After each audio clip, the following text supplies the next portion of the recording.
I really lost part of my voice during the game. You were yelling. Just here's the thing. And I'm going to talk about this when we get to recapping the games too. Mm-hmm. But there's that very inner toxic masculinity in me. Still. It's never going to die. It's too ingrained in me. Yeah. So when I just see a dude rip somebody on the court, I just give me that. That rip. We're going to get into that, but that was tough, yo. Welcome, listeners, to another episode of Off the Bounce podcast with Big L, Kai Dollar Sign. We're here in Bel Air at Casa de Lisa. Is that Will Smith? Dang. Bel Air is crazy work. But thank y'all for coming to episode 2. Got a lot of love for episode 1 and excited to keep the podcast going. I think we had a specific question we wanted to start the podcast with. Yeah. This was just, I don't know, I just got it from someone so do you think that men and women should go 50-50? Absolutely. Oh, okay. Well, because it's about time that... No, I'm just... No. It's not that kind of podcast. Stay tuned. It could be. We could be toxic in here. We could talk about stupid stuff. Yeah, man, I'm glad to be back. Appreciate all the love that was shown. Thank you for following, subscribing so far. So let's get into it, Kai. We gonna recap last week? Yeah, it's been an eventful NBA season, to say the least. Yes. The NBA started with a bang, a few bangs. Where should we start? Should we start with the very first game of the season? OKC getting their rings.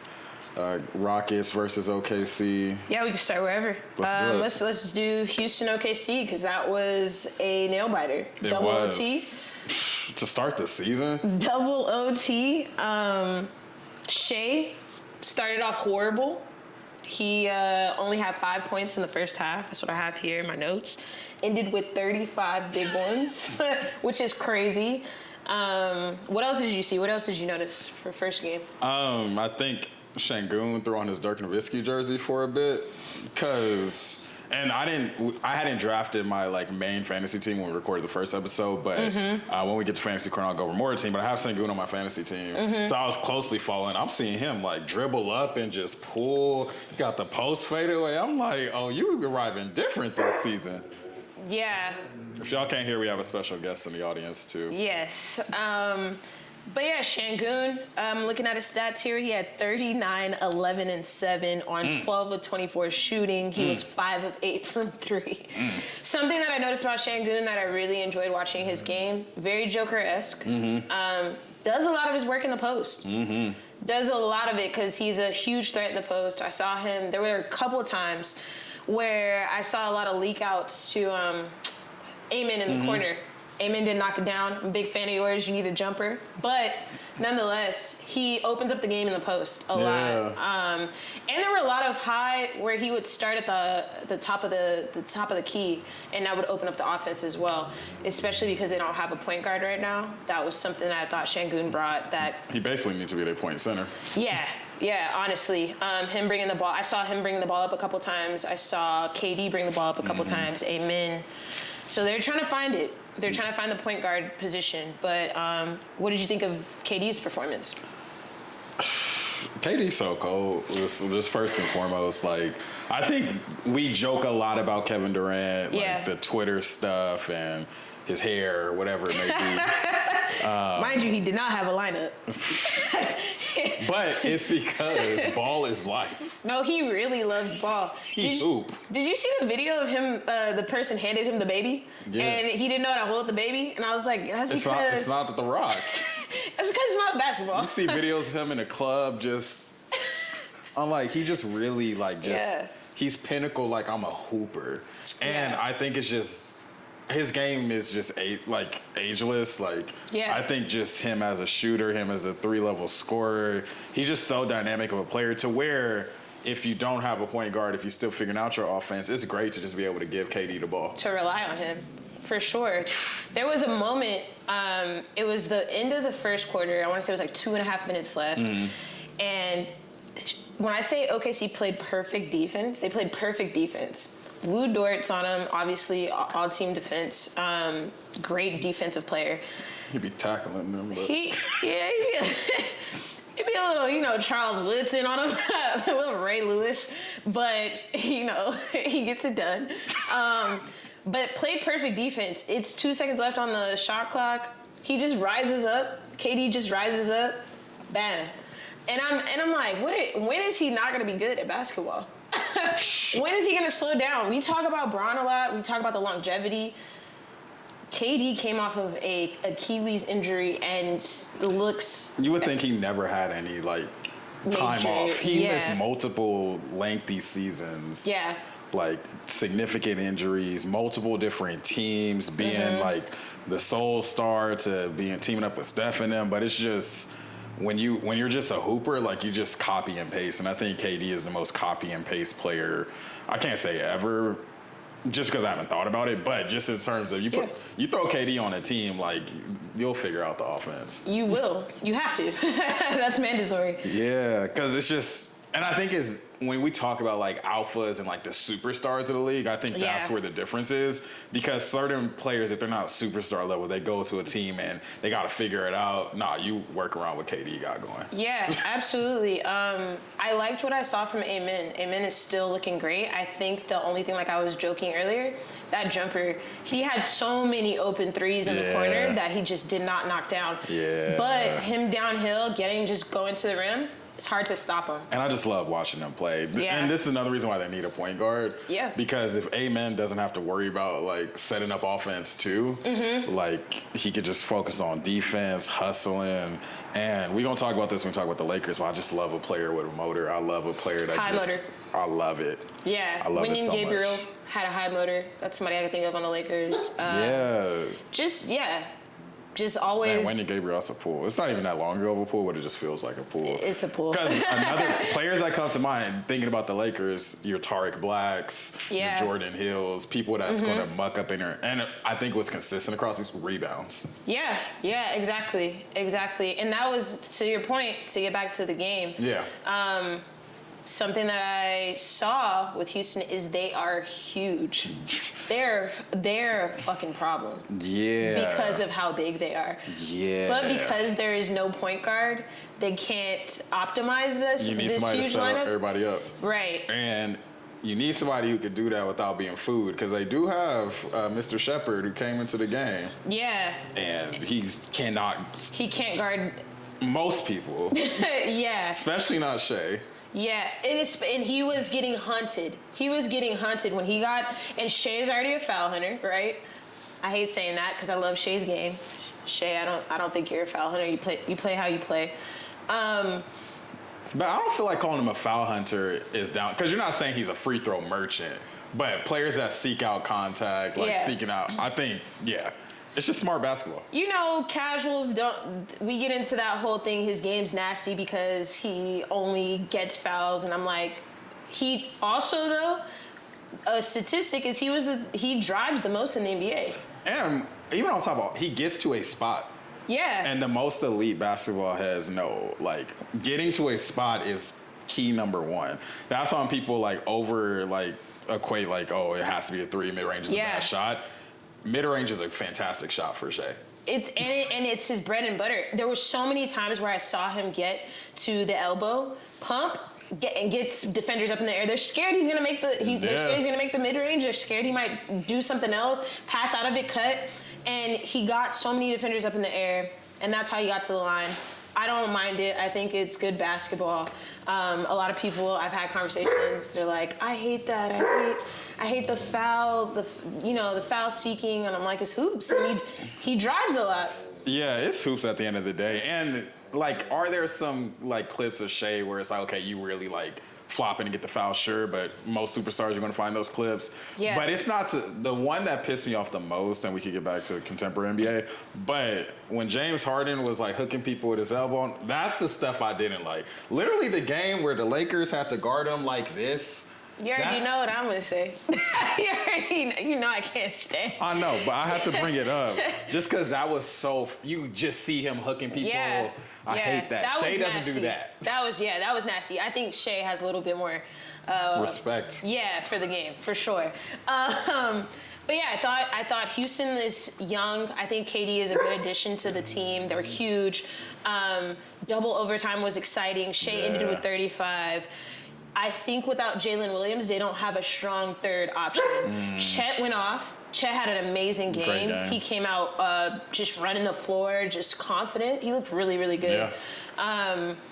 But I think that without Jalen, it was really obvious that they could just focus. If they took away Shea and Chet, it didn't really seem like OKC had a lot to work with. Yeah, and I feel like the smarter defenses, they know, like, all right, Shea gonna get 30. Yeah. Chet gonna do some Chet stuff, but let's make sure that these not calling randoms out of disrespect, but like the other random players on the team, make sure they don't catch fire because we messing up. Yeah, definitely. So the other opening night game, let's get into our Lakers.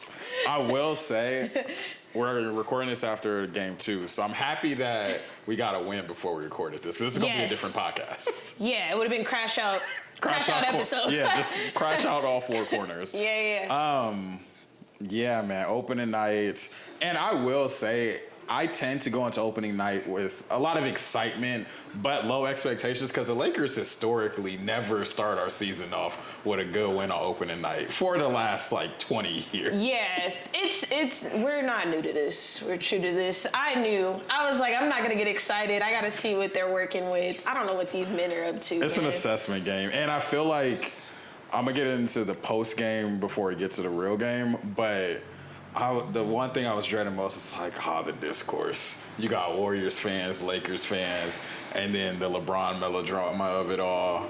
I was like, this is going to be a talking topic for a week.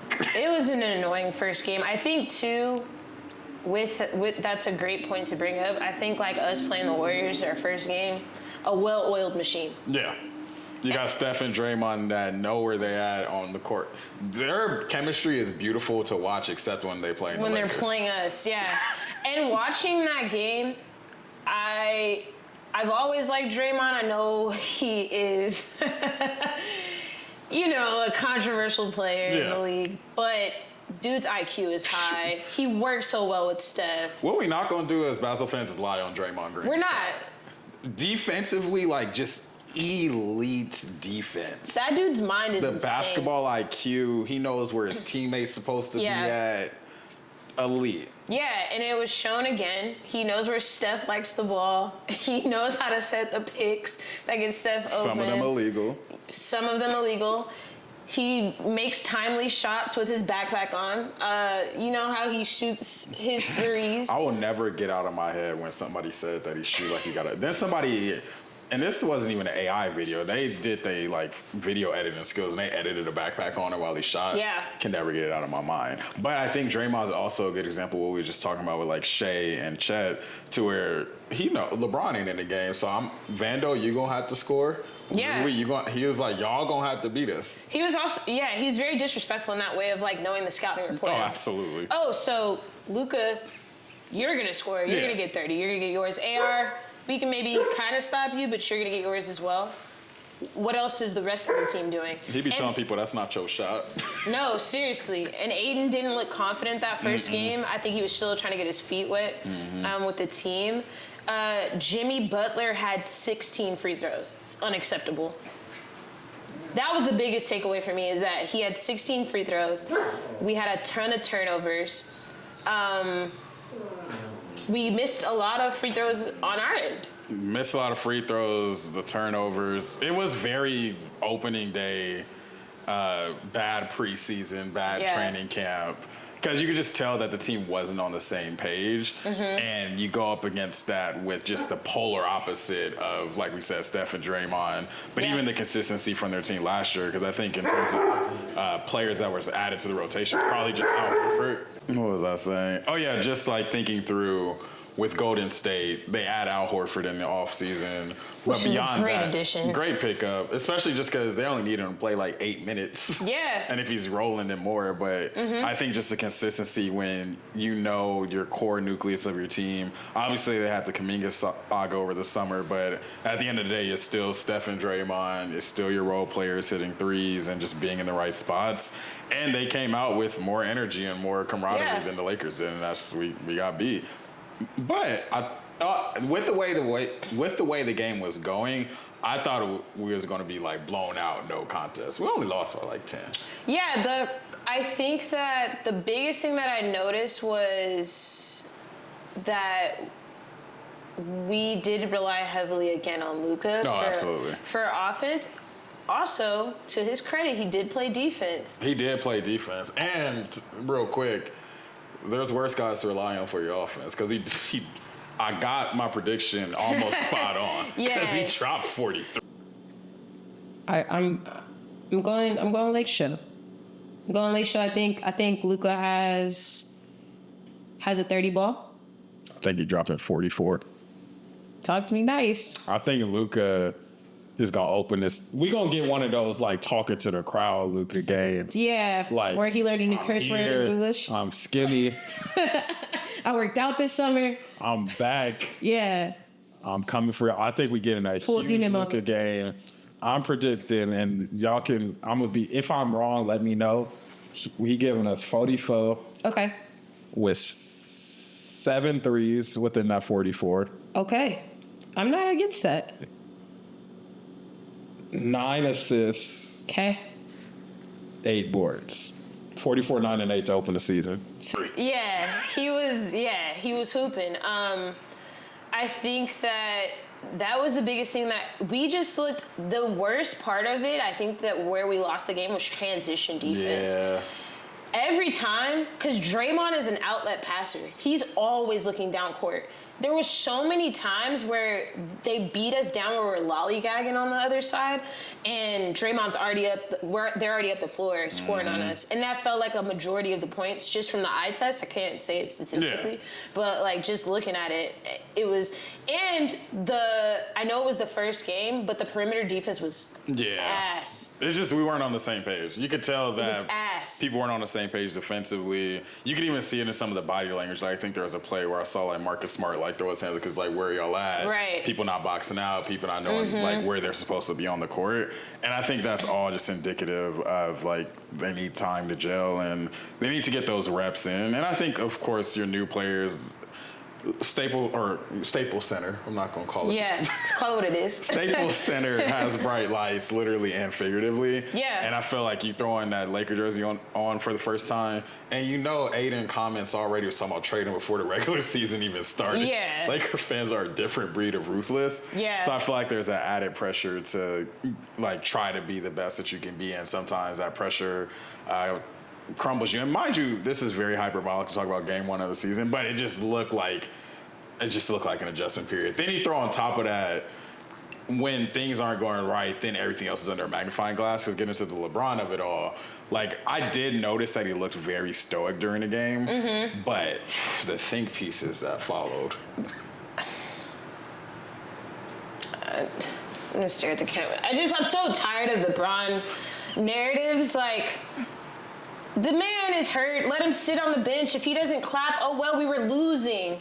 Yeah. We were down by like 15 either. at one point. I was about to turn the shit off. So I'm just like, what are we talking about? Like, it's just they take so much, but it's a part of the circus of LeBron. It's a part of the circus of the Lakers. Yeah. And also, you know, people want us to fail. They want him to hate LA.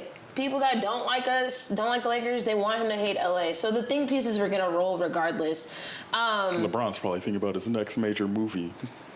Like, I don't have time for it. I'd be mad too if we were losing by 15, 20 and Steph hits 4 threes in a row. And the thing I thought about on the way here too, this man also been sitting on that bench watching basketball for 20 plus years.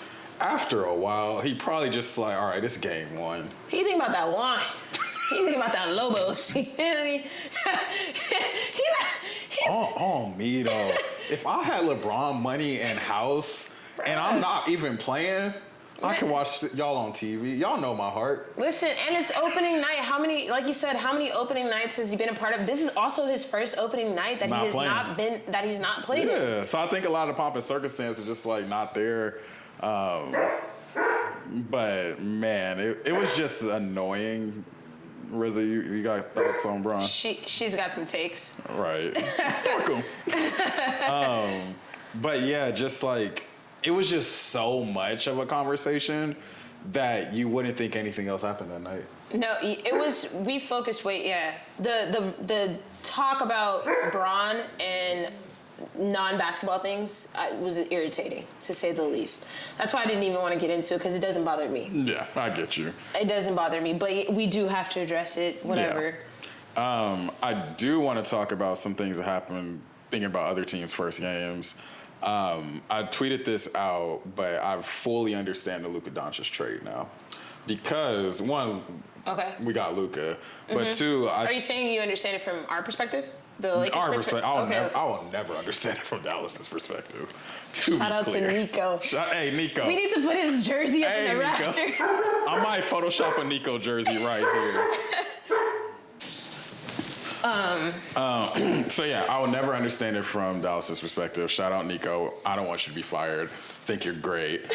From Rob Pelinka's perspective, I think he looked at the landscape of the league, and maybe he had a fortune teller tell him, but it's Wembanyama's league, and it's nothing AD can do about it. It's nothing no big man can do about it. So let's trade AD, get Luka, because we can't guard him anyway. Yeah. Great point. I think very interesting point when I was watching to get into the Mavs-Spurs game. I immediately, to what you brought up earlier, Ayton being in the big lights, I think he also has some big shoes to fill. Watching him, I was like, wow, I miss having an elite center in AD. There were just certain things where I'm like, I complained about AD when he was on the team, but I'm like, oh my God. Because it's like, this is why when he got traded, there was such a big, like, dang, I'm going to miss AD. Because it's the little things that you don't even got to think about. Defensively, you don't got to think of, it's night and day. And you win with a big man. Yeah. Historically speaking, you win with a big man. To get to the Mavs-Spurs game, this man, Wemby, man. Dude, he came in. I'm impressed with everything about this kid, man. Like, he blew it out of the water. What did he have was it a 40 ball? 40. Yeah, first game. Easy 40. Against an elite defender in Anthony Davis. What are we talking about? He's tween, spin, how do you guard that? But it's just effortlessly dunking from anywhere. He can fit no matter where I forget who said it, but it was some play-by-play announcer. They said that the thing with Wembanyama is whenever he takes off, it's like, oh, can he finish from there? And the answer is always yes. Yeah, absolutely. I'm not doubting it. He can take off from half court, and I'm thinking he's going to make that shit. On some Space Jam, because he looked like a Space Jam alien. Yeah, he looked great. His three ball looked a little bit more consistent. And once again, get into them spots in the mid-range and the pump fakes. And this is another thing that I think of when we talk about, like, foul baiting or whatever it may be. Because one of the announcers also said P.J. Washington jumped on one of Wemby's pump fakes. And it was like, did you think he was going to block this 7'5" dude shot? Yeah, it's so, like, because his game is so elite, it's the same thing with Shea. You're like, I have to do something. I don't care what it is. I can't even get that high, but I'm gonna try, damn it. You know what I'm saying? Like, what is PJ, 6'7"? At best. So, you know what I'm saying? If he jump, he like, maybe I get to 7 feet. You feel me? It's not enough. It's not enough. But he looked great. I think, too, the Spurs team looked fantastic outside of Wemby. Vassell, Castle, they all looked really good. I love Stephon Castle. Such a solid, I'm excited for him going into his second year. He looks great.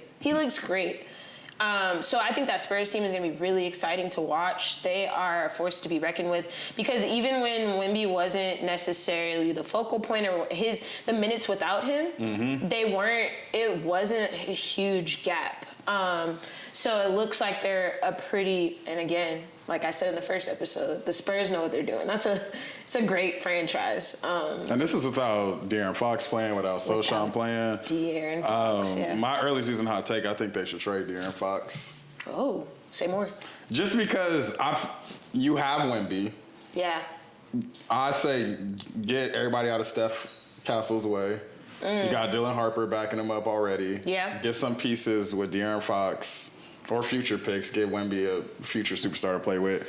But, I mean, De'Aaron Fox obviously is a great player and will add to their team, but I just like Steph Castle a lot. And I said just throw the keys to the young guys, let them run. Because the thing is, when you're playing with somebody like Wemby, I feel like it gives the other players energy because it's like, oh, we got Wemby in the back. We good. I was watching, I was like, if I was on a team, I literally would just throw that shit up and just every time. It wouldn't even be a plan. Coach wouldn't even have to say nothing. I got it. I got you. I'm lobs every day. Every game, I'm doing it. But they look great. When I was watching, on the other hand, when I was watching the Mavs, They don't look great. they look horrible. They look horrible. And again, And the fans is down bad. Man, they was on Twitter imploding, bro. Talking about start lively. They said start. Can AD come off the bench? Somebody said we got to trade AD because if AD and Lively can't coexist, we obviously need Lively. Mind you, the game they talk about, AD had 27, 13, and 4. Y'all, it's not AD fault. It's not. It's really not. And also, I think it's a huge mistake by Jason Kidd to have Coop running the point. This is a young bull. They're just not setting him up for it. You can't throw the 18-year-old in to run point in the NBA. And it's not even him. He's never played that position. He didn't do it at Duke. He's never done it in high school. I was confused into the game plan, and also putting that much pressure on a rookie to just immediately get your offense going is crazy to me. With the supporting cast, like you got 34-year-old Clay, PJ, AD, and Lively, you're not necessarily giving him like 3-point shooting outlets. You're not giving him a lot. And if Clay's not on, there's no shooting on the floor. There's no shooting on the floor. You got Steph dogging him on the other side to where he can't even dribble either. Right. Because Steph Castle ripped him a couple of times. Yeah, but again, it's not his game. So I can't expect him to thrive in that role. I'm also curious as why they don't just start D'Lo. We talk about D'Lo is good theoretically, I know, but I'm like at this point. He is so theoretically great at basketball. But he's your only point guard. Yeah. So why not just give him some runs, see what happens with that? But putting Coop in that position is really silly to me. Yeah, I think it's politics mostly. Because you look at the team and, whenever you have like a vet that's aging or not as good as they used to be, you can't take Clay off the bench early into the season. You can't put AD on the bench. Lively and PJ been there, so they're like, oh, we can't bench them. But you got to bench somebody. Or you got to bring Coop Flag off the bench. Which is reasonable. Yeah. But like you said, it's politics. It's all politics. Yeah. But that's very reasonable. People feel entitled to, I think fans feel entitled to see like, oh, we drafted this player, give him the rock right away. And I get it, because I remember when Brandon Ingram first got drafted to the Lakers, he was playing behind Luol Deng. I was like, nah, put the rook in the game. Yeah. Put the rook in. Yeah. So yeah, the Mavs got some figuring out to do. I think between them and the Rockets, the point guard position, we're just seeing how important it still is in the league. Because we talk about positionless basketball, but you need somebody who's like orchestrating offense, somebody with point guard skills. Yeah. And speaking of point guard skills, to shift a little bit, some other games that I noticed, I watched the Cavs-Knicks game. Zoe. Speaking of point guards, man. I love Lonzo Ball. Zoe is such a good player, man. And, hasn't lost, I'm so glad he's healthy. He is on restriction. He's on restricted minutes. But he looked great. Oh, yeah.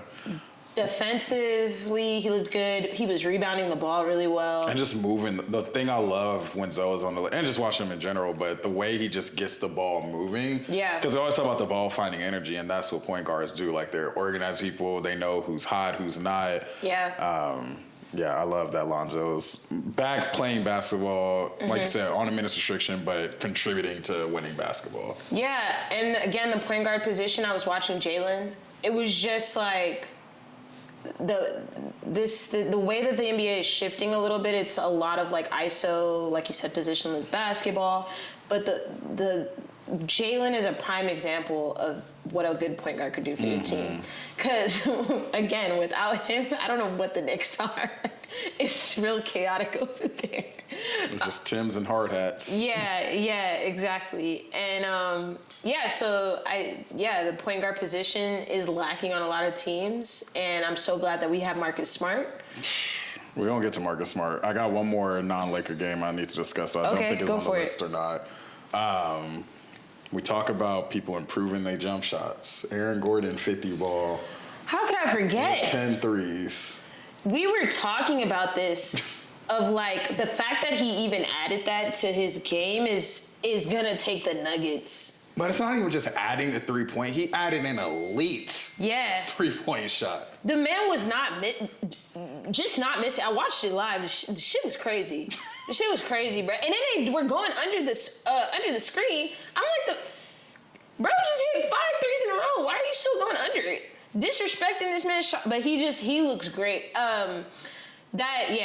Aaron Gordon, force to be reckoned with, really great alongside Jokic and Vando work with Aaron Gordon over the summer.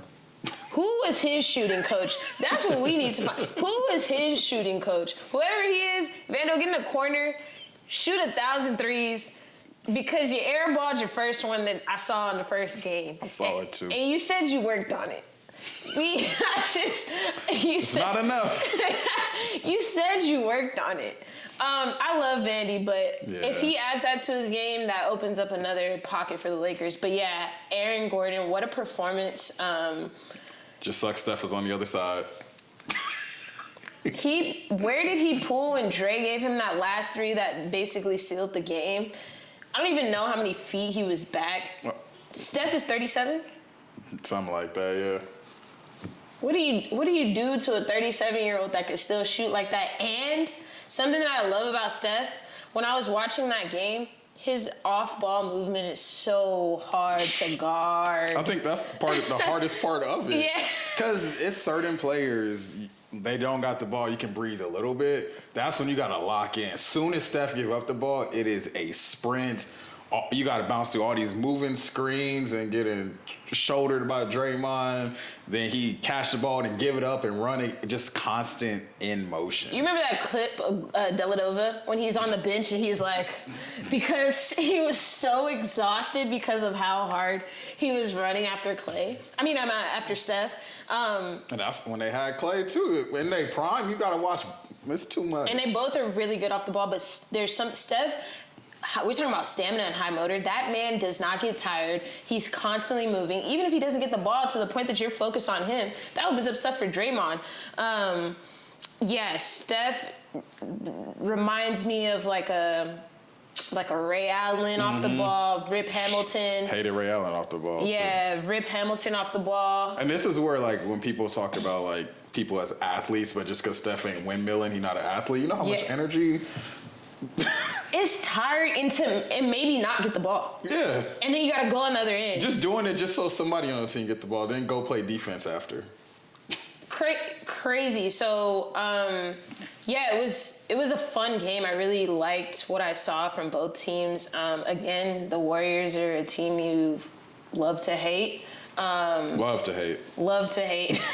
It's just like, why are y'all still good at basketball? Yeah. After all this time, and why is Steph still good, and why is Draymond sharpening every tool in his toolkit? That's all I got for that, for real. Joker looks great still. Yeah, that's another player I love to hate. Yeah, like, goddamn, you're good again. Oh, wait, we also got this will be the last one, VJ Edgecombe. 37 in his rookie debut. Hey, I just want to say something. I do have to give you your credit. Kyler told me to draft him. And I said, all right, it was between him and, was it Ace? Maybe, I think so. Yeah, it was between him and Ace Bailey. And I was like, well, he probably gonna get more burn. Mm-hmm. And, the two unserious franchises. So, I wasn't sure, and I went with Ace Bailey. Like a lot of teams did. Did he score last game? Bro had -5. He had -5 fantasy points for a minute, and then he got to 0. So whatever. VJ Edgecombe and Tyrese Maxey. They called him VJ Max. I rock with it. Yes, that he probably got made fun of a lot as a kid. But I'm gonna be serious. Why'd you plant that seed in my head? Because I can imagine. This man's last name is Edgecombe, and it's VJ. Bruh. I know BJs, I know TJs, I even know RJs. VJ? VJ is crazy. But shout out to VJ Edgecombe. Man, just so athletic. I didn't realize how athletic he was. I mean, I watched a lot of his tape, but just the dunks, the getting to his spots. He already has a great jumper. And then to add that to Tyrese Maxey, who I think is a really just all-around great player, great scorer too. That's going to be scary when Jared McCain gets back. If PG comes back, whenever Forgot he about does. Paul George. Trade him. No, lock him up. Get him out the way. Get him out of here. What Paul George was doing last season wasn't good enough to get in the way of Jared McCain, VJ, and Tyrese getting shots. Also, Joel looked really bad. Yeah. And I'm not trying to say that in a negative way. I'm not trying to down. No, it's just like your observation. His knees didn't look great. Like, I don't know if he's still injured and he's trying to come back to, like... I think he's trying to beat narratives. Yeah. He didn't look good. Like, he just looked hurt. And, like, when he would jump, it was barely there. His defense wasn't good. He wasn't really looking, like, super great offensively. So I'm worried there about what that center position looks like for them. Because, again, like I told you, I'm a big believer in you win with a big man. So maybe Andre Drummond steps up for the time being, which I don't know if you want to put your faith in Andre Drummond. That's a crazy sentence. I mean, that's all they got. Who else is on the team? I feel you. Because, I mean, hell, we had to say that sentence when they beat We had to believe. If you're a Sixers fan, I know you're over there like, we got to believe in You Drummond. have to. It started. What the hell? That's part of sports. Sometimes it's like, hey, in Ryan Kelly we trust. I'm telling you, man. There were times where who made our opening when we finally won after we lost 10 games and he made the fucking I'm about to be racist because I was just thinking of random white boy names. Matt Ryan.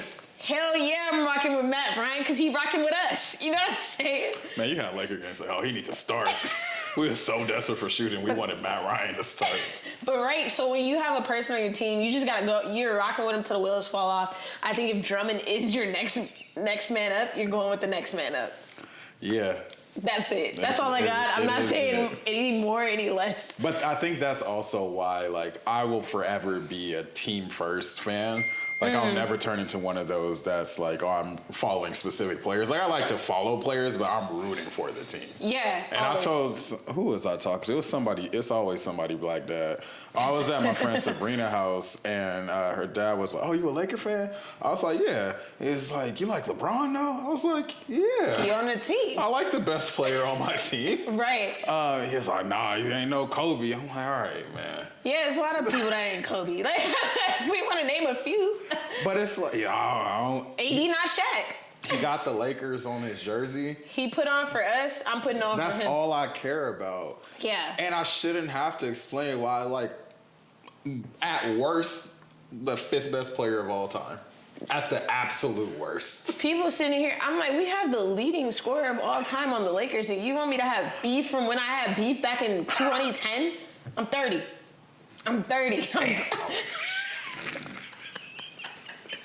First of all. Nice, y'all Kevin Hartfeld. Nah, for real. When Don Cheadle was like, what's good with you, man? But yeah, I'm saying like. But holding on to beef from 9th grade at Bishop. And gave us a ring. And most importantly, now, if he hadn't given us a ring, I'd give people more of a like, but I'm not that much of a hater. I am, but not for my own. I mean, we've team. had winning seasons. He's put us in positions to win. So I'm not gonna sit up here and complain when we were LeBron James. We were in dark times. We was in the darkest of times. We had the baby Lakers. They were fun. Yeah, I enjoyed them. But I'm like, I'm used to winning. It's only I fun like to win. until the playoffs start and the baby Lakers is watching with you. Right. We all on the couch together. Yeah. But yeah, so I think that VJ Edgecombe looks great. I'm interested in what the Sixers will look like going forward with that whole Embiid PG situation. And they pushed out a lot of money for both of them. So I don't know what. Especially Paul George. Yeah, I don't know what their cap is looking like. And who would they even get for those guys? But at least they have young talent. Bradley Beal. Shout out to the Clippers getting blown out by the Jazz. What was that about, guys? what was that about? We gotta get to Lakers T-Wolves. Yeah, let's move on. So game 2 for the season. Lakers T-Wolves, what did you see? What are your first reactions? Talk to me. For one, I think that it's very important that we got to win against a team that beat us in the playoffs last season. Just for like my spirit, I was like, y'all can't beat us y'all can't beat us last round, kick us out the playoffs, and then come into Staples and beat us again. So I was looking forward to see how we played, especially after the opening night loss. And I went from like just enjoying that it was a good game to once we started like whooping them, I was like, oh, like we're nice. We're nice. Yeah. I think the first game is always like, oh, this is gonna be a long season. I hate this team. I'm so sick of this. Okay, when is April coming? Yeah. You're already going down your path of just being depressed. They looked really good. This second game looked more cohesive. I think that JJ made a great adjustment in the second half, doing the high pick and roll with Ayton. That just got Ayton unlocked going. the whole game. It did. Marcus Smart, and I told you, Marcus Smart and Vandy. Great. Great in tandem. I used to be a Marcus Smart hater like 48 hours ago. Yeah, I mean, I'm saying I'm changed. Why are you bringing up old shit, man? We're in the now. Because I was trying to Just tell like you. a woman. Just like a woman. It's crazy. I'm just kidding. I don't have internalized misogyny. I'm joking. I'm a troll. I'm a troll. These are jokes. I'm actually really big on. I love women. Meanwhile, we didn't start this basketball till the men started playing basketball again. We gotta lock in. We gotta lock in. But I told you I was a fan of the Marcus Smart pick because we needed a dog. And I think opening night, he had some fouls in there that was a little crazy, but I was like, that's what we need. Yeah. And game 2, Aiden, like the high pick and roll with Aiden unlocked the level of the game. But Marcus Smart defensive, like just stops and plays. We needed somebody who's going to get into people's chests, who's going to like rip people, as well as something that I didn't think I appreciate about him. I'm not saying he's Kyrie, but he also can handle the ball a little bit too. He's a point guard. He hit Vando with a behind the back pass that ended in a brick. But he's capable of doing stuff like that. Yeah. But the rip on AE, the defense deflection on Julius, and also after the rip on AE, getting the ball out to AR while on his back. Because he's strong. I thought about the strength that took, because I'm like, yo, you did an outlet pass. He was a quarter of the... right here. That's a core. Yeah, but not only that, I'm like, AR was like 3/4 of the court already. He was at the free throw line by the time he caught the ball. I'm like, God damn. So... yes, I think that tandem of, because there was a lineup at one point. I think it was Luka, Vandy, Rui, Marcus, and LaRavia, I think. And listen, I'm high on LaRavia. I told you that a couple of times when I texted you last night. Last night being Friday. LaRavia is a really good defender.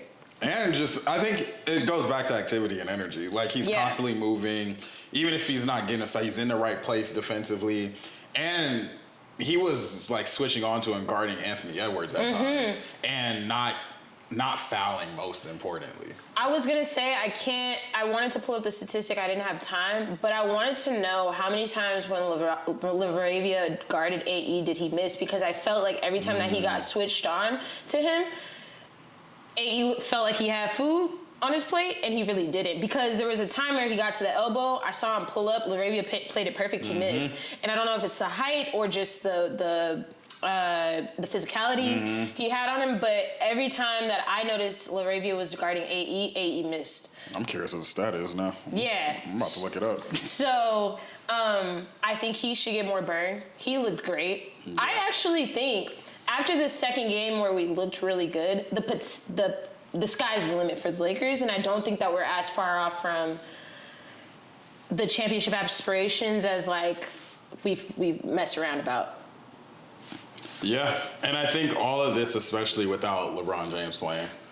I know he's 40, but he's LeBron, and he's still being LeBron, and his game is getting a lot tighter, a lot more efficient, even at this age, which is crazy. So imagine throwing that in there with Luka already averaging 70 points a game right now, and AR averaging 30, what it feels like. And 10 for both of them. On the first game, that was what I was going to bring up. On the first game, they assisted or scored on 97 of the 109 points that the Lakers scored. Yeah. 97. There's just so many levels to the team, man. Something, I forget who it was, I brought it up, but something about when LeBron comes back, when they get into that, like, playing 4-on-3, when Luka gets trapped at the top, when you throw in that ball to LeBron to make a decision. It's up. It's up. It's up. And then and I think, too, for a third option, Rui is a great third option. He did phenomenal last night. He played his game. Played it to a T. I'm really high on Rui. I've been high on Rui. I talked about this last episode. I'm going to keep talking about it since he's been at Gonzaga. I love the big body that he has. He's 6'8". He has a great mid-range. He can make the three. He's hard to guard because he's so freaking big. Yeah, and he knows that he's big, too. Yeah. I think, though, if he stays in that game where he stays in his mid-range, doesn't try to do too much, and you pass it out to him, it's going to open up stuff for AR and for Luka. But I think that he should also be aiming to score 20 points a game. It's not crazy to ask Rui to do that because I think he's capable. I think he's capable for sure. But I think at minimum, like that 15 range, too. Yeah. And then when Brown gets back, scale it back. Yeah, but he needs to be able to be a consistent source of offense. And I think he can thrive in kind of like that Aaron Gordon role in the dunker spot, too. But yeah, I'm just excited for where the team can go. I think we saw flashes of what Aiden can do. Because I think the Aiden conundrum, because I actually really enjoyed Aiden's game last night, defensively and offensively. Same. Second half mainly. I just have to get rid of my mind that he was a former number 1 overall pick. Because I feel like people have levels of expectations for the former number 1 overall pick. And if you just look at him as playing a role on the team versus being like trying to be like a star, which I'm not saying most people are thinking of, but I think it comes with like his reputation. But when he's just picking and rolling, diving hard, passing out of the pick and roll, like those are things that just bring another level to the team. Because he is also huge. He's a 7-footer. He does need to be AD, and I think that's what everybody is mad about. Yeah, I'm like, he can't. You cannot be AD. There's not a lot of players who could be AD in the league. AD is AD. You can count the number of good centers in the league. Yeah. Elite centers at that, and that's what AD is. And I don't have an expectation that he is AD at all. And I think that's what everybody is used to. We've had the best center in the league, outside of Joker, for the last 6 years. So it's like the drop off is there, obviously, but I'm like, he's not bad. No. He's a walking double-double. Easily. He's if he gets 15 and 10 and that high pick and roll is really working, we could make some shit shake. I mean, I think in a perfect world, AD would prefer to be like a 0 and 10 player. He wants to play defense. He's not interested in scoring the ball that much. And he wasn't like that in college. No, he was a defensive guy. He's the defensive guy. He's even more of a playmaker because he used to play point guard. Yeah, exactly. Run him up. It's just Cooper Flag should have started at point. Yeah, to get back to the main thing, making the main thing the main thing. Coop should not. Hey, JK, if you haven't watched this podcast, don't put Coop in point. But I think somehow we haven't talked about Luka enough. I think that's the last thing I want to touch on for the Lakers. Because, like, it shouldn't be that normal that he just scored 49 and 43 back-to-back. He looks incredibly healthy. He looks in shape. He looks like They're watching, especially watching the second game. He looked great first game, but second game, he just looked unguardable. It was like he was getting to spots and it was just looking easy and easy though. His true shooting percentage is like 77% or something. Missed, I think he missed 3. You said it was two, yeah. He's 86%. Yeah, he's 86% from the field on 2-pointers. And they're not layups. Floaters. It's just little floaters. But oh my God, his little post move when he turned back over the right shoulder. The footwork was nasty. But Luka looks. The Luka that we're getting just seems so focused and just so like. Yeah, I don't know. I'm excited. There's nothing I can say. I mean, we could talk about him all day, but it's just like he looked. The game was coming to him. There was nothing that he could do. And it was such an easy 49. Finch literally said before the game, he was like, our game plan is to Luka's going to get his. We just got to worry about the rest of the team. I don't think they want him to get that much. Though. He had 49.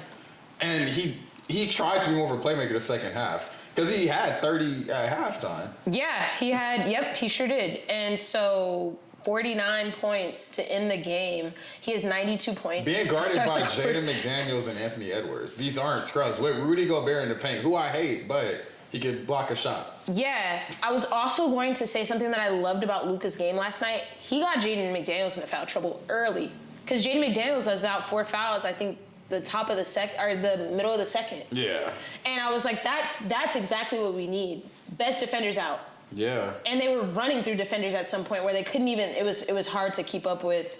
And because somebody brought up the point that AR really was injured last playoff series because even he looked better going up against the defenders too. Yeah. But one player in particular, and I'll probably throw the video on when I edit the video, because I think D-Wade because D-Wade was on the call with Candace, right? Yeah. Yeah. I think one of them said something about because Anthony Edwards picked him up like full court. All right, yeah, get into him. And Lou went right past him for a layup. Yeah, and that's what I'm saying. He looks looks a lot faster. He's hitting a lot of cuts better. And having fun. His little dunk. He looks like that bullshit. But yeah, Luka, I have nothing bad to, and he's playing defense. Yeah. He's playing defense. So, like, I have no complaints first 2 games out of Luka at all. Like, I actually have no critique on him. I have more critique for AR. That first game looked horrible from him. I do think he needs to be a little bit more aggressive. Second game, he came out swinging, so I don't have a lot to say about AR. But, yeah, Luka, I'm pleased with the first 2 games. And just his willingness to be like, yeah, I'm putting the team on my back. Yeah, and another thing that I just thought about, I haven't seen him, like, not getting back while complaining to the refs. He still complains to refs sometimes. Yeah. But it's not to the point where it's like, hey, they're getting a layup. Yeah. He looks, just a different focus. I literally 2 perfect games for me, at least. From Luka, yeah. Yeah. Do you think we need to switch up the starters? Tomorrow we play the Kings. I'm interested in Marcus Smart starting. I'm interested in Marcus Smart starting over Gabe. Yes, I think that Gabe can lead the second unit.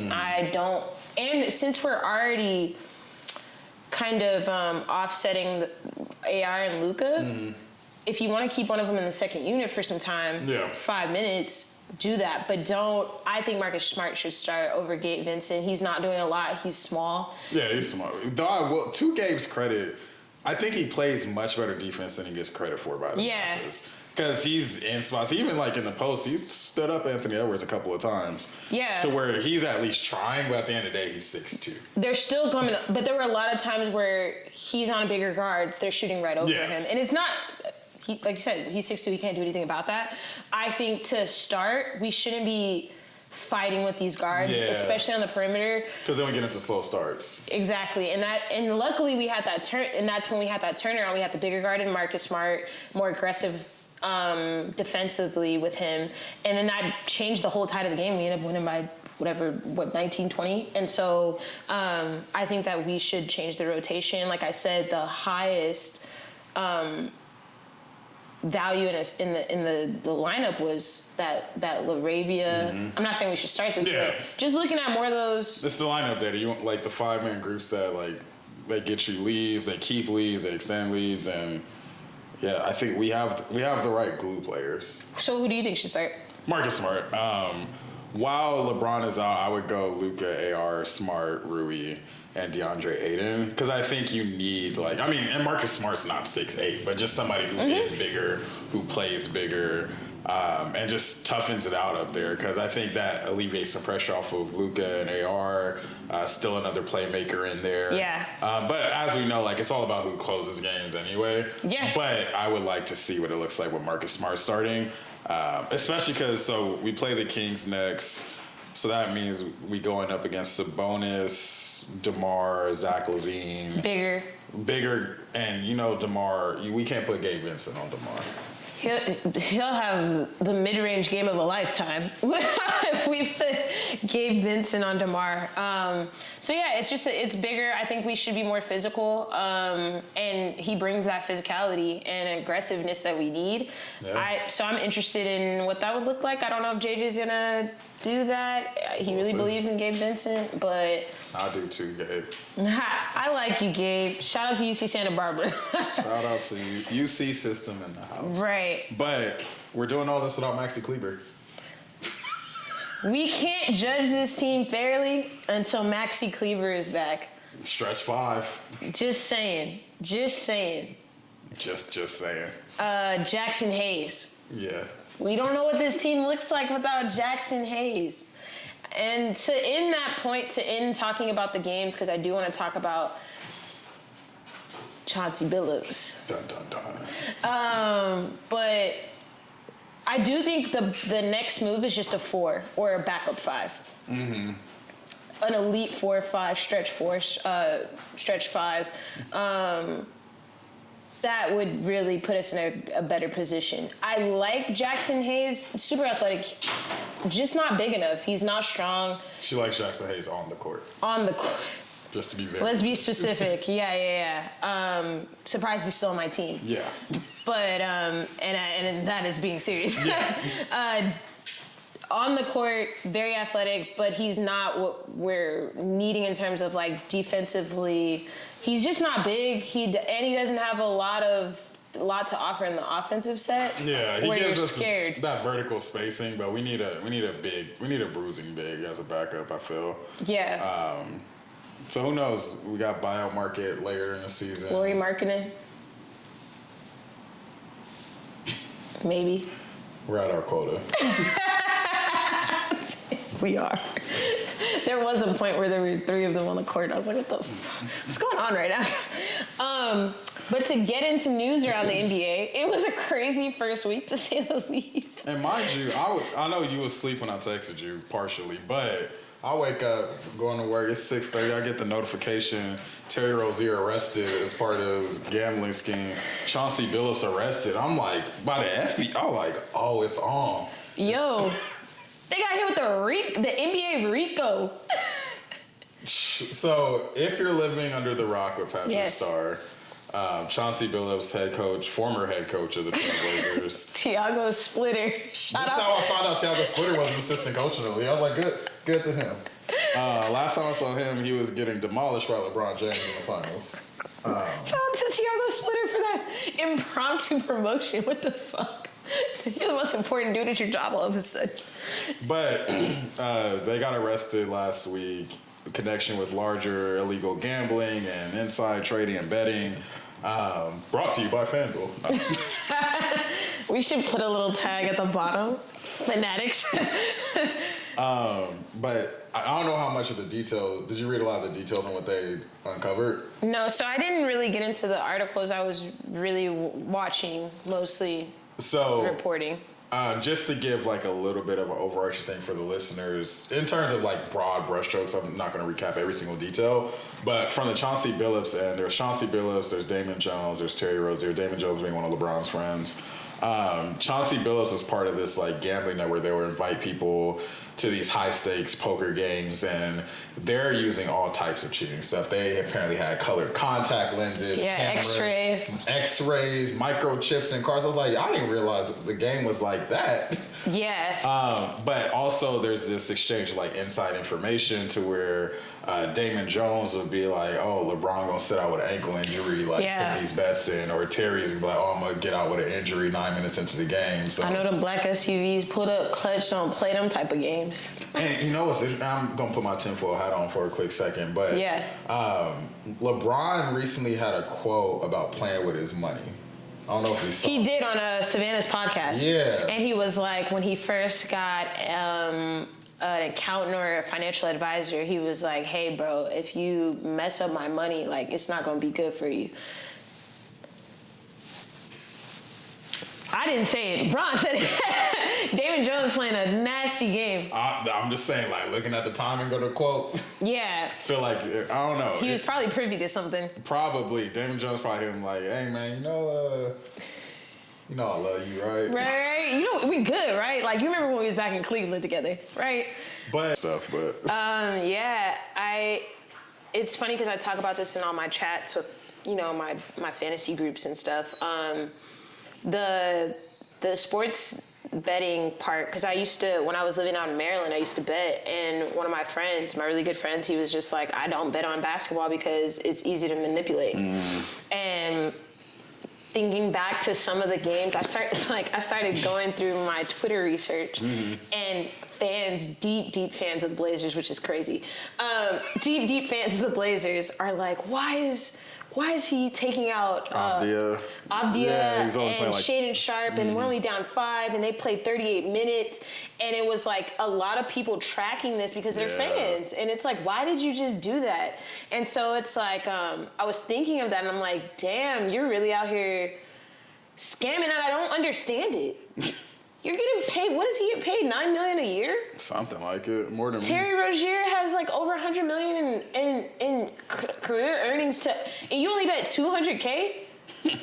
I think De'Erica Hamby had tweeted, but she's like, it's the addiction piece of it. They just get addicted to that adrenaline rush, but yeah, I think it's ridiculous, and this is a part of the reason I don't think the NBA should be endorsing or have any type of endorsement of FanDuel, of the other ones. I don't even know what the other ones are. Prize Picks. There should be a separation there, because this is the problem that ends up happening, is like, I can really dictate the game. And gambling is always going to be there, but I just don't think it should be endorsed by the body that is being bet on. I don't know if the toothpaste is going back into the tube though. They're done. It's a runway. It's out. Yeah. There's too much endorsement and sponsorship, and it's just interesting. Like, I think if I were a fan of the Trailblazers and I would just be pissed too, because as a like pure, I just want y'all to like put us in the best position to win. Right. This could never happen on the Lakers. No, and that's why when that came out that it was Hornets, Lakers, and Trailblazers and one other team, I was like, there's no way Genie's doing that, or like any player. I don't see LeBron doing that because of how much he loves basketball. I don't see JJ doing that. I was in talks with people, and they were like, Malik Beasley might be it, because Malik Beasley also got in trouble recently. And he did not hit a 3 for us for like 3 months. But went to the Bucks. And was on fuego. And was shooting lights out. So so that's who I thought it was. That's who I thought the culprit was. But I don't think, because Genie didn't even play that mess when we were about to get Kawhi, and his uncle was asking for all these things. Shout out to the trees. Because allegedly. I get you. But yeah, I don't think Genie's doing that. So, or any of the players that we have on the team. It's just, so it's interesting. I'm curious to how many people are involved in this, because I know they said it was 30 players across the league and coaches included. So I'm interested in who they tell on. They gonna put that Big Mac in front of him in that interrogation room. He gonna start singing. So yeah, but it was a crazy first week. It was a crazy first week. Good first week. Injected into my veins. I love hoops being back. Yeah. The one thing though, that before we get into fantasy corner and close out, Mondays on Peacock and Tuesdays on ESPN and Fridays on Prime, but you need League Pass to watch this one, but you live in Lakers blackout area, so you can only watch it on Sportsnet, and if you want to pay for it, you can't, so you got to watch it on Prime, but you might have to download Tubi and get a free trial or something else. Can y'all put the Lakers on KCal 9 like the good old days? Go back to our roots. Let me just turn on the TV in the game zone. This is brought to you by Crash Out Corner. This is our first Crash Out Corner, and I want to go off about streaming. You told me, you sent me a thing where it said it will cost $650 to watch basically every game this season. I might as well buy a ticket. Might as well be there. I might as well be in person. Why are we... Like you said, last night I had to watch the game on Prime, but opening night I had to watch on Peacock. I didn't even have Peacock. I had to pay the $10.99 for the premium cost, and then for the fucking League Pass, it's $160 annually. What are we doing? Do you want basketball to be accessible? Yes or no? Do you want your ratings to go up? Yes or no? What are the ratings like with all these streaming services? I'm interested in that. What is the rate? Adam Silver, get it together, bruh. And I get it, like 650 isn't supposed to be that much, but it's just who? It's the principle of But it. to who? To the upper class, the people that matter. Again, hide your money as poor people around. This is the shit, but that's what I'm saying too. It's like not even the person that likes basketball gets to watch it. If you don't have access to this, and I don't want to get in my political bag, but if you don't have access to it, people don't have access to fucking 90 streaming services or have the money, $650. And on top of that, think about your old head Laker fans.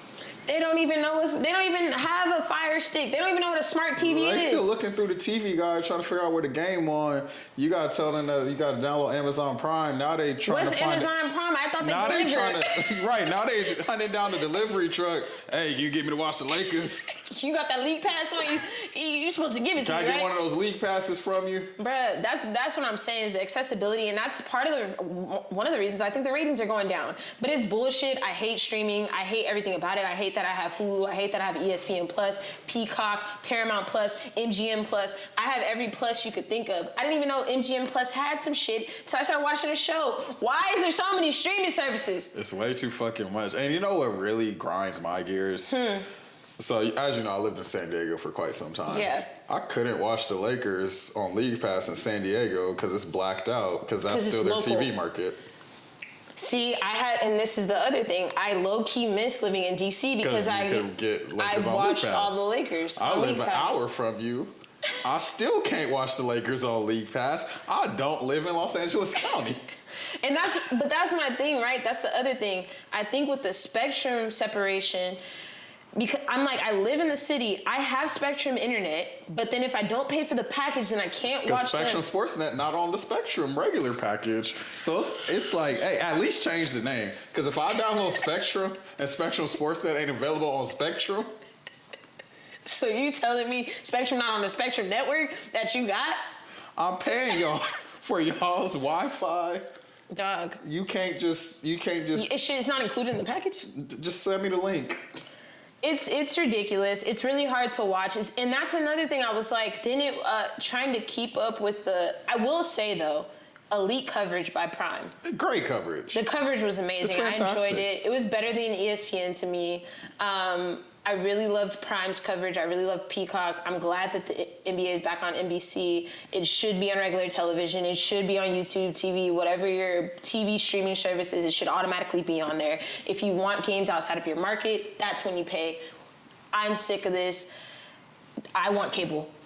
Bring back cable. I'm sounding like a boomer, but I want cable. I want a cable box. Just keep it simple. I want the remote. Get into it. Because what you mean the Wi-Fi out and I'll miss the buzzer beater? Oh, I remember what pissed me off. Ooh, this pissed me off so much. Because I forget what game it was. I think it was Rockets OKC. Mm-hmm. I was watching it on Peacock, but then I think I was watching it on my phone because I think the Dodgers somebody's also on. But either way, I exited the app for a second to check a text message and then went back because it was during a timeout. Went back and the game was about to start back. I have to watch a 15-second ad before I missed the last shot. Don't get me started on the ads, bro. Don't get me started on the ads. How y'all put an ad when there's game? No. Exactly, Exactly. Rizza. Fuck it. I get it. Yeah. But yeah, the streaming thing is out of control. I'm like, how many times are you gonna sell rights? I'm sick of it. I'm sick of it. And for first Crash Out Corner, I beg of you, Spectrum, please make it more accessible. League Pass. Why are you attached to Amazon? Why can't you buy it on YouTube TV? I was looking for the League Pass on YouTube TV. Apparently they don't have a deal anymore. I had to Google that shit.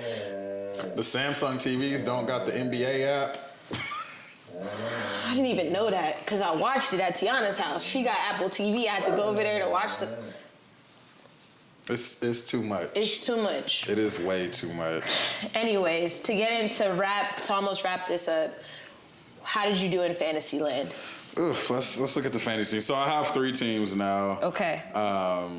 Just real quick, I'm gonna run down. The main team I want to talk about is the league I'm actually with people I'm friends with. So me and 1K going head to head. Our league is a category league. I'm currently leading 8-5 in our categories. This team, just to run it down real quick, Lisa's boy Anthony Simons, Jalen Wells, Aaron Neesmith, Brandon Miller, Okongwu, Buzelis, Shangoon, Trey Murphy III. And then I had the 7th overall pick, and with the 7th overall pick, I selected Giannis Antetokounmpo. Thank y'all, Mixed Bag League, for letting Antetokounmpo fall to 7. This man had 30, 20, and 7 the other day. Loving it. Only reason I'm not up in more categories is because I'm going up against Aaron Gordon. Yeah, who had a stupid game. Then I also have Austin Reeves. I just picked up Kaishawn George from the Wizards. Okay. And then Kobe White. But it's going well so far. I think between AR, Shangoon, and Giannis, that's a hell of a 3-headed dragon. So I'm rocking with it. Cool. I'm also going to go with my Bean Invitational League. That's my main league with all the guys. Shout out to Bean Invitational. Thanks for watching, guys. So for my team, we are called YN Central. Lonzo Ball. You say YN Central? YN, yes. Okay, we're called Check Ball because we're civilized. Yeah, I'm ignorant. So, yeah. I've got Lonzo. I mean, not Lonzo, I'm sorry. LaMelo Ball, Lauri Markkanen. Lauri Markkanen's a YN? For the sake of this, yes, he is. Cam Johnson, Jalen Johnson, Risha Sher, Aldama, Doncic. Aldama a YN? I'll give you Luka. Luka been a YN since he got drafted to Dallas. I got Luka, Steph, Jalen, Ace Bailey, Kamara, and Cam Whitmore. Alone, just between Luka and Steph, I've been having the time of my life for the first 2 games. So I don't know how you got Steph with your 2nd pick. Fell to me. Again, shout out to the guys. I don't know why you guys let me do that, but, and I'm doing good. For the this first week, I'm up about 100 points. Might work. Yeah. Are you the only woman in your league? I am. I'm the only woman in 2 of my leagues. Woman in men's spaces, I feel it. Yeah, women in, what does it say, Menfields? Menfields, definitely.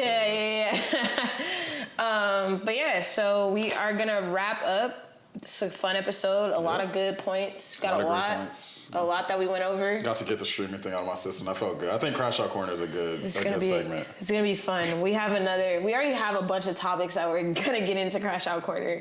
But yeah, so we're just looking to next week's episode. So what are we looking at next week? Next week, I know we play the Kings. We play the T-Wolves again. You're going to be out there. I'm going to be in Minnesota, and I am so tempted to go to the game on Wednesday. So we will see if I pull the trigger or not by the next episode. So you have to freaking tune in and see if I went to the game or not. Y'all know her ass going to the game. I might have to drop the little hundo, get in the building at least. Easy money. Yeah. But I'm just looking forward to basketball being back. It's just nice knowing. I was talking to my boss about this because he loved the Lakers too. He also loves the Padres, which sorry to that man. He's from San Diego though. Yeah. But I literally texted him open and I was like, man, it's good to have hoops back because work had been kind of crazy last week. But knowing that I was about to go home and watch hoops, I was like, oh, y'all don't matter for real. Nah, honestly, and it's been good basketball too. Good basketball. So yeah, I'm excited for the rest of the season. First 2 games out the way for the Lakers, looking good. I'm okay with being at 500, filling the season out. And yeah. Yeah. that's an episode. Now that we're at episode 2, we actually have a logo. We did a lot of shit after recording. We got a logo. Shout out to Kyler. He did a lot of shit after recording. Hey, but you part of the team. It's a team effort. I just like designing shit and just seeing what I come with. So we got the new Off the Bounce logo. Let us know if y'all like it. We got the graphics on the video. You saw some of that. We got our social media. So at OT Bounce Pod on Instagram, and I think you got Off the Bounce Podcast on TikTok. It's OT Bounce. OT Bounce Podcast on TikTok. Yep. So make sure to tap in with us. Share us with friends, Hoops fans. We just here to have good conversations about basketball organically. You see, we get a smidge ignorant sometimes. A lot. Shout out to Nico. But yeah, that's a wrap. Thank y'all for tuning in. Share with somebody. Give us a follow, like, subscribe, all that. And we'll catch y'all next time. Go Lakers. See y'all later. That's a wrap. Cool, man. At least you have